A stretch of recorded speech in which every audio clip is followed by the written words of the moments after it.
있던 사람들이 이제 기독교의 힘이 거세지니까 자기들이 간직하고 있었던, 기독교인이 아니고 자기들이 간직하고 있었던 이 도마복음과 같은 영지주의 자료들을 항아리에다가 잘 묶어서 이렇게 잘 봉해가지고 그리고 벼랑에다가 묶어놨다라는 것입니다.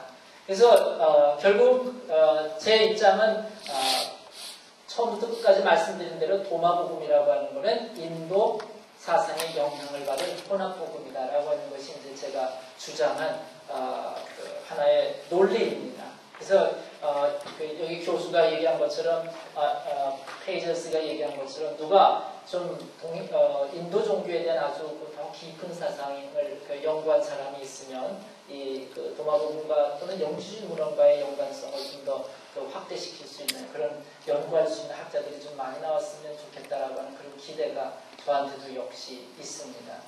예, 질문을 받고 그 다음 넘어갈까요? 예, 뭐 질문 있으시면 하시고 거의 뭐 자장가 수준인데.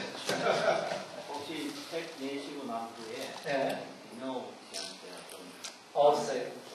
전혀 뭐 어디 살아있는지 돌아가셨는지 전혀 없고 반응이 없습니다. 그래서 그 포스트 모더니즘도 그 영지주의적인 그 사상 체계를 갖고 있다고 이야기하는데 포스트 모더니즘에서 저희가 다오고 있으니까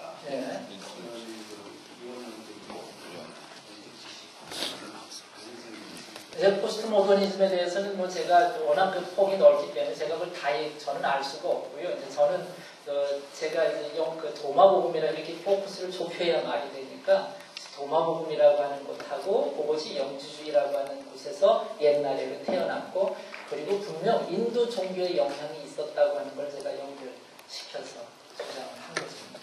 네. 예를 들어서 인도 종교하고 혼합됐다는 그 예를 하나 글 속에 아까 지금 말씀드린 것처럼 예를 들면 모나드라고 하는 이 영지주의에서 가리키는 신의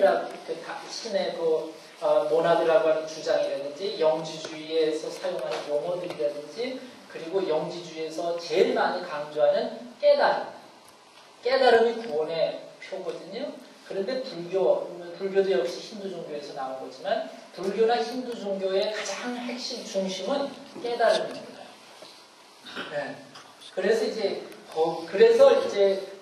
흔히 영지주의를 연구하는 사람은 이제 지혜문서 뭐 이런 식으로도 얘기를 하는데 근본적으로 영지주의를 뒷받침하고 있는 지혜나 깨달음은 제가 보는 입장에서는 인도 종교에서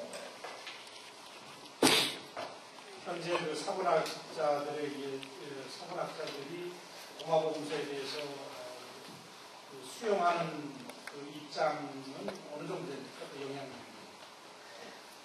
미국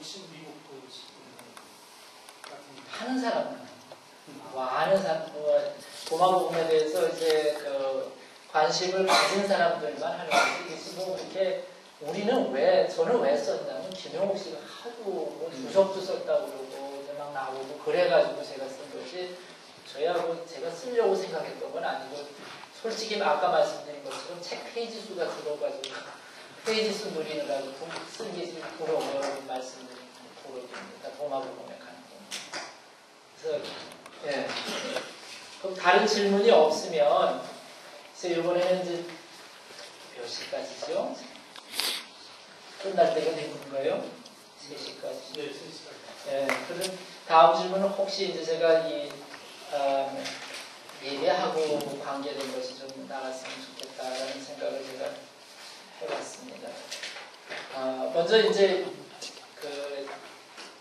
잃어버린 신화를 찾아서 이거는 이제 저의 신학의 여정입니다. 저는 신학을 1979년도에 감리교 신학교 들어가서 지금까지 이제 아직도 그냥 집에서 신학책을 들여다보면서 공부를 하고 있습니다. 그러면서 이제 제가 제일 가슴 아파했던 것 중에 하나는 여러분도 미국에 사시면 알겠지만 교회가 문을 닫고 있습니다. 유럽은 전 못 가봤지만 가보신 분들 얘기하면 유럽은 이미 박물관이나 다름없는 이제 교회가 교회의 모습을 잃어버렸습니다. 그리고 기독교 이제 특별히 이제 신학을 공부한 목사님들의 그 설교를 들어보면 주로 강조하는 것이 윤리적인 것, 도덕적인 것을 강조합니다. 제가 표지에 이렇게 썼습니다. 신화를 잃어버린 기독교는 개인의 도덕성이나 사회 윤리를 가리키는 종교로 전락되었다. 지금도 많은 사람들이 기독교를 떠나 그나마 동양에 남아있는 다른 신화를 찾아 방황하고 있다. 유럽의 교회는 교인 없는 박물관이 되어버리고 미국의 어떤 교회는 제가 있었던 뉴햄프셔에 팔려 술집으로 변한 곳이 있다.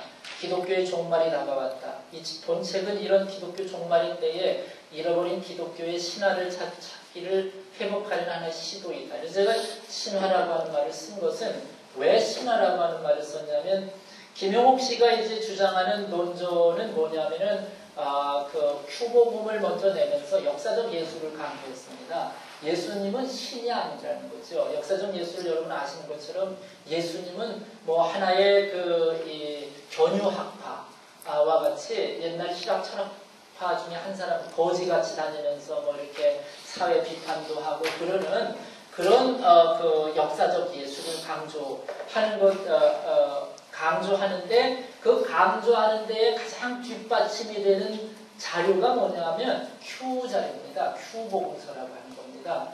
그래서 이제 이 김용옥 씨를 반박한다고 하는 거는 이게 개인적으로 뭐 감정적으로 할 수 있는 게 아니라 논리적으로 해야 되기 때문에 김용옥 씨가 얘기하는 것은 하나도 새로운 게 없어요. 왜냐하면 신학교에서 배우는 거를 그대로 그냥 대중에게 노출시킨 것 뿐입니다.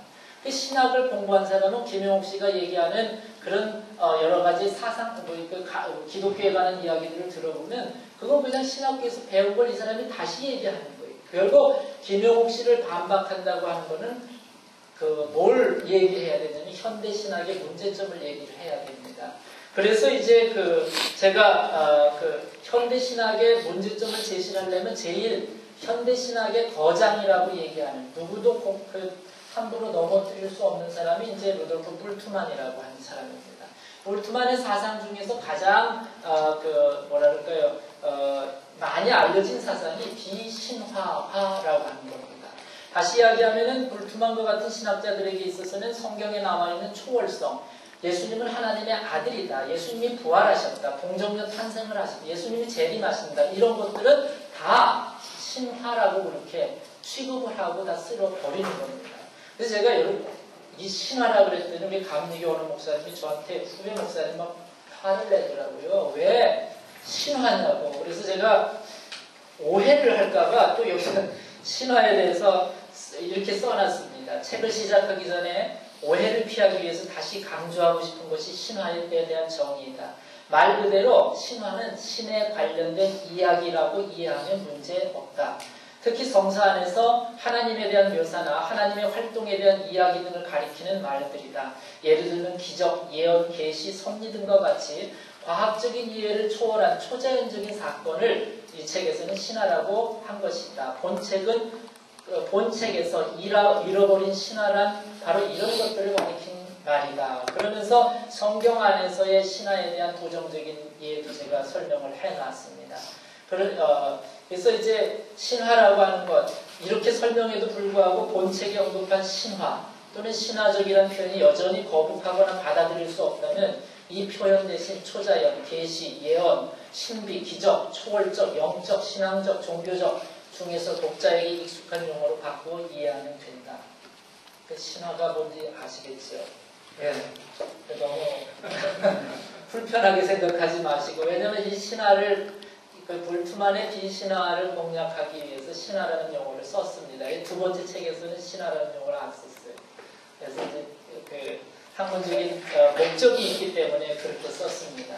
그래서 이제 제가 가장 가슴 아팠던 것은 이렇게 이제 현대 기독교가 점점 이렇게 쇠퇴해져 가고 있는 이런 원인이 어디 있느냐? 그 원인을 이제 다시 한번 찾아보기 시작했고, 그 원인이 가지고 오는 여러 가지의 그 영향들을 제가 보기 시작했습니다. 저는 원인을 종교 개혁 때부터 이제 보기 시작했죠.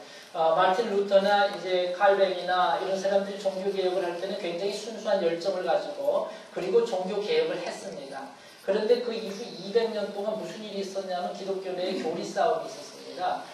네가 옳다 내가 옳다. 그리고 사실 그 기독교 역사를 보면은 여러분들 초대교회 순교자가 많다고 그러지만 종교개혁 이후 200년 안에 순교당한 순교자 수가 초대교회 때 순교한 수보다 더 많습니다. 그만큼 교리 싸움